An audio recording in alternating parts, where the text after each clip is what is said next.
1949 میں عوامی لیگ بنا لی اور شیخ مجیب الرحمان بھی ان کے ساتھ عوامی لیگ میں چلے گئے. تو یہ اس وقت میرے پاس بہت سی کتابیں موجود ہیں جو میں آپ کو دکھانا چاہتا ہوں. ان کتابوں میں بہت سی ہسٹری موجود ہے. ان میں سے اکثر کتابیں جو ہیں یہ پاکستان میں اویلیبل ہیں, پاکستان میں شائع بھی ہوئی ہیں. لیکن جو آپ کے اسکول, کالج اور یونیورسٹی کی کتابیں ہیں وہاں پہ یہ انفارمیشن نہیں ہے جو میں آپ کو بتا رہا ہوں. اچھا, اب بہت سے پاکستان میں ایسے لوگ ہیں جو کہتے ہیں جی کہ جو فال آف ڈھاکہ ہے یعنی کہ سقوط ڈھاکہ, اس کے پیچھے صرف فوج کی شکست جو ہے وہ ایک وجہ نہیں تھی, اس کے پیچھے بہت سی سیاسی وجوہات بھی تھیں. تو یقیناً وہ سیاسی وجوہات بھی تھیں, لیکن کچھ لوگ اس کو بہت لنک کرتے ہیں 1948 سے میں چلے جاتے ہیں.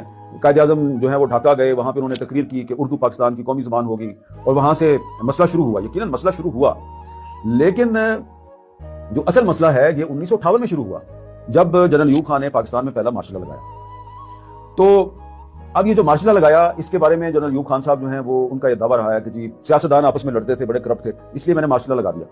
لیکن ان کے اپنی ایک ساتھی جو ہیں جن کا نام ہے جی میجر جنرل شیر علی خان پٹودی, جو کہ پاکستانی فوج کے پہلے چیف آف جنرل سٹاف تھے. یہ ان کی کتاب ہے the story of soldiering and politics in India and Pakistan.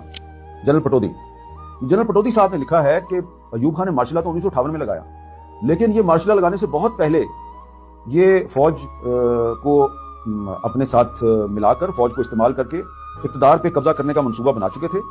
اور چیف آف جنرل سٹاف کی حیثیت سے پٹودی صاحب اپنے کمانڈر ان چیف کو سمجھاتے تھے کہ ایسا مت کریں. کمانڈر ان چیف پتہ کیا کہتا تھا؟ پٹودی صاحب نے اپنی کتاب میں لکھا ہے پیج 157 پہ کہ let me handle politics and you all keep out of it. اور پھر ایوب خان صاحب نے پٹودی صاحب کو کہا the bloody politicians and the civilians were so useless, corrupt and inefficient, and I always argued back that they were our brothers and cousins belonging to the same flock. لیکن ایوب خان کیا کہتا تھا کہ نہیں, یہ بلڈی سیولین ہے, ان کو میں سبق سکھاؤں گا. تو پٹودی صاحب نے ایوب خان کو کہا I always stressed that it was dangerous to play politics in uniform. It could ruin the army. He just would not listen. تو یہ جو بلڈی سیولین کی اصطلاح ہے یہ ایوب خان صاحب نے استعمال کرنی شروع کی, اور پھر سیاستدانوں کو بلڈی سیولین قرار دے کے انہوں نے سکندر مرزا کے ذریعے پہلے اقتدار پہ قبضہ کیا, پھر سکندر مرزا کو بھی فارغ کر دیا اور ان کو جلا وطن کر دیا. اور اس کے بعد وہ 10-11 سال تک پاکستان میں حکومت کرتے رہے. اور 1962 میں 1962 میں جنرل ایوب خان صاحب جو ہیں وہ ایک نیا کانسٹیٹیوشن, ایک نیا آئین لے کے آئے. پہلے انہوں نے 1956 کا آئین توڑا, اور پھر اس کے بعد 1962 میں وہ ایک نیا آئین انہوں نے لانے کا منصوبہ بنایا جو کہ صدارتی آئین تھا. تو ان کے جو لا منسٹر تھے ان کا نام تھا جسٹس ریٹائرڈ محمد ابراہیم, وہ بنگالی تھے. تو جسٹس ابراہیم صاحب نے ایوب خان کو سمجھایا کہ یہ جو آپ صدارتی نظام پاکستان میں لانے کی کوشش کر رہے ہیں, اور 1956 کے آئین جو کہ پارلیمانی آئین تھا اس کی جگہ پہ آپ صدارتی نظام لا رہے ہیں, یہ پاکستان کو توڑ دے گا یہ آئین. یہ جناب ڈائریز آف جسٹس محمد ابراہیم, یہ ان کی ڈائری ہے جسٹس محمد ابراہیم صاحب کی, جو کہ کچھ سال پہلے شائع ہوئی ہے. اس میں انہوں نے اپنی جو آفیشیل خط و کتابت ہے, کمیونیکیشن ہے field marshal general Ayub Khan کے ساتھ, وہ انہوں نے اس میں شامل کی ہوئی ہے. یہ کتاب کو کمپائل کیا ہے صوفیہ احمد صاحبہ نے, اور اس میں واضح الفاظ میں جسٹس ابراہیم صاحب ایوب خان کو کہہ رہے ہیں کہ مارشل لا تو ٹھیک ہے آپ نے لگا دیا تھا 1958 میں, اب صدارتی آئین پاکستان میں نافذ مت کرو, یہ پاکستان کو توڑ دے گا. 1962 میں پاکستان کا بنگالی وزیر قانون پاکستانی فوج کے سربراہ اور صدر پاکستان کو سمجھانے کی کوشش کر رہا ہے. جب صدر پاکستان نے سمجھنے سے انکار کر دیا تو بنگالی وزیر قانون جسٹس ابراہیم نے صدر پاکستان جنرل ایوب خان سے کہا کہ میں پاکستان توڑنے کی اس سازش کا حصہ نہیں بن سکتا, اینڈ ہی ریزائن. انہوں نے استعفیٰ دے دیا. اب ایوب خان صاحب نے کیا کیا؟ ایوب خان صاحب جو ہیں وہ ایک پنجابی جج جسٹس منیر صاحب, ان کو لے آئے, وہ بن گئے جی پاکستان کے نئے وزیر قانون. اور یہ وہی جسٹس منیر صاحب ہیں جنہوں نے کہ نظریہ ضرورت ایجاد کیا تھا پاکستان میں, کہ جب اسمبلی توڑی گئی تو کہا کہ بالکل صحیح توڑی, اور نظریہ ضرورت کے تحت کہا کہ بالکل صحیح توڑی. انہوں نے اب سب سے پہلے جو ہے نا گواہی دی اور ایویڈنس انہوں نے دی ہے. یہ ان کی کتاب ہے جی from Jinnah to Zia, justice Munir sahib کی کتاب ہے فرام جناح ٹو ضیاء.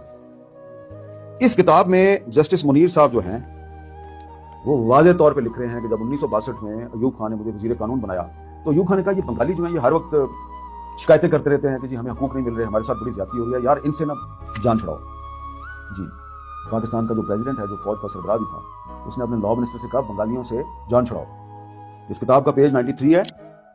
اور جسٹس منیر صاحب لکھ رہے ہیں کہ پھر میں ایک بنگالی منسٹر تھا رمیز الدین, میں اس کے پاس گیا, میں نے اس کو کہا یار کوئی آپس میں مذاکرات کرتے ہیں. کس بات پہ مذاکرات کرتے ہیں؟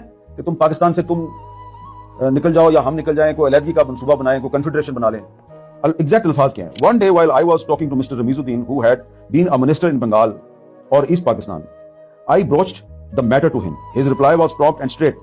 He asked me whether I was suggesting secession. I said yes, or something like it as confederation or more autonomy. He said, look, here we are the majority province and it is for the minority province to secede because we are Pakistan. The matter was ended there and complaints in the assembly continued as before.